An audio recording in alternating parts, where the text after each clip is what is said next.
What's up, guys, and welcome to a brand new episode of Behind the Scene. Now, today we're gonna talk about lighting because that is one of the questions that you guys keep asking. Armando, how are you doing these crazy light setups? So today is the day that I show you guys. And by the way, fun fact, this is all shot with the Panasonic GH5, so let me know what you guys think. So come on down, let me show you what we are doing. This is the top floor of our studio. And up here you'll see this is all custom built, and a huge shout out to my father for helping us build this entire setup.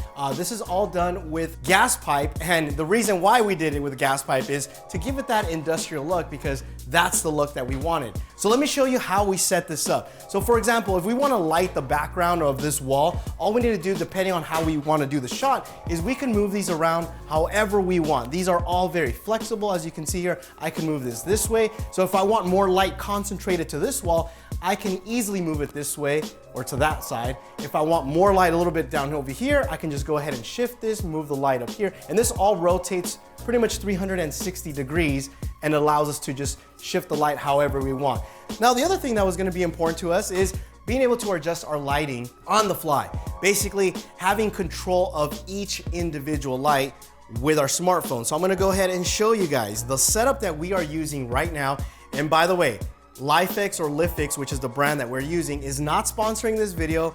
They didn't give us any light bulbs for free. We actually paid for everything with our own money. So if I wanted to turn all of these lights off, I can go ahead and do that with my smartphone like I just did here. If I want to go ahead and turn them back on, I can also do that. If I wanted to, turn one light on and one light off, I can also do that. If I want to change the color of all of the lights, as you guys see throughout here, I can go ahead and do that very easily with my smartphone. The other thing, or the other aspect of this setup, was being able to control these lights using a virtual assistant. Now you might ask, what are you talking about, Armando? Virtual assistant, like, what is this? Well, we have Google Home over there, and sometimes, we're setting something up, like for example, these particular lights, in order for us to identify them, they are all based off of either an ex-girlfriend, or like for example, I think this one's Carlos' one night stand. Her name is Sandra, and I know his girlfriend's gonna kill me right now for saying this, but meet Sandra. If I wanted to turn Sandra off,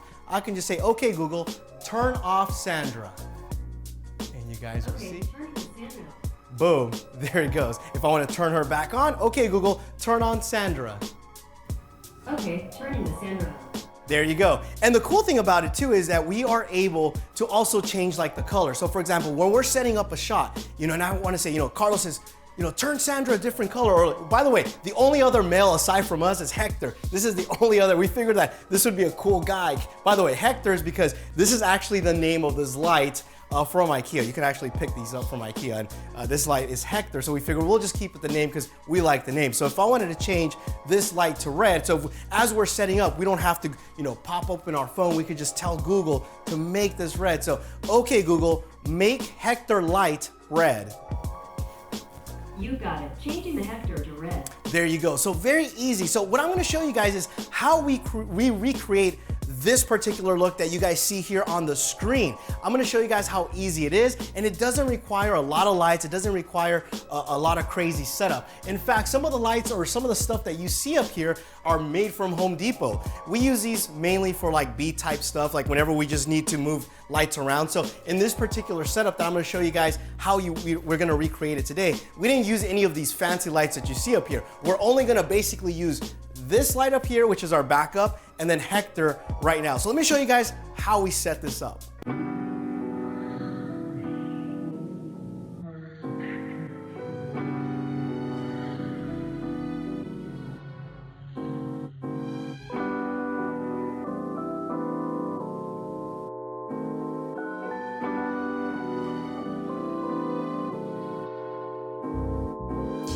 Okay guys, so we finished setting up, and I'm gonna show you guys the steps that we took to get that look. So first and foremost, we have this pretty big window over here that we needed to black out. So we have these blackout curtains that help us out a lot, and also these cool little red curtains just to give it that nice look. Now in regards to our lighting setup, we didn't do anything crazy. We kept it very simple, and just to show you guys that you guys can create this type of setup without having a ton of lights. So the very first one that we did on top was that Home Depot housing light. You could pick that up for about 15, 20 bucks. And the reason I kept it up there, or the reason why it is up there, is because I love this shadow. I love the way it casts the shadow, and I really wanted it to, you know, really feature that. And the custom setup that we have, the one that my dad built, like this does not go over the pipe. So that's the reason why we chose that. Now, Hector over here, we wanted to have sort of like an accent light, like a back, you know, sort of something that looked really cool. And this just kind of worked for us. I like it, and I wanted to match that same light over here. Now, the other light that I have is behind the monitor. That's basically 3 light setup.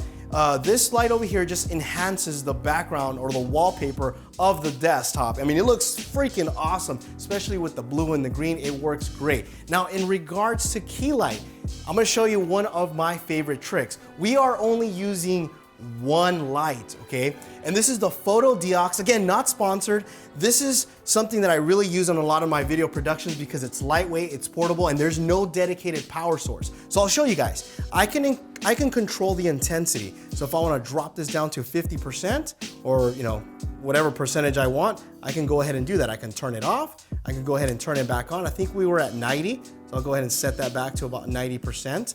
And then the color temperature, I can also adjust that. If I wanna warm things up, this goes down to 3200 Kelvin. So you see that nice warm look. If that's the look and feel that I want, I can go ahead and do that.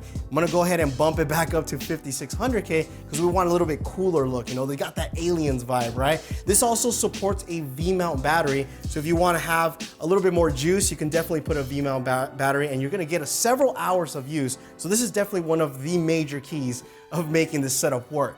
The other thing that we have is this bounce board. This bounce board is also important because we don't want the light that's hitting me spilling over to the background, and I'll show you guys. So if you guys come over here and you guys can see is this light that's hitting, basically it's gonna hit me because I'm gonna be standing right here, is not gonna bounce over to the background. And that's really important because if the light spills over to the background, we're gonna lose the color. We don't wanna do that. So this is gonna help, this bounce board will help us out. And we picked this up at Home Depot, I wanna say for like 20 bucks. It's basically foam.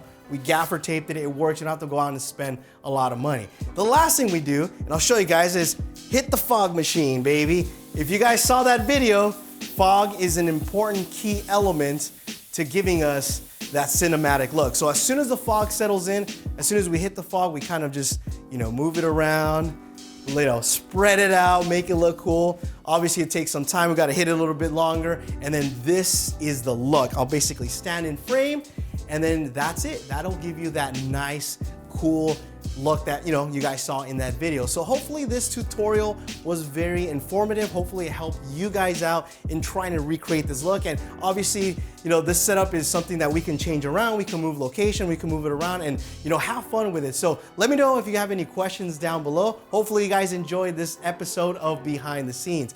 Follow me on Snapchat for other behind the scenes stuff. Thanks again for watching, and you will catch me in the next one.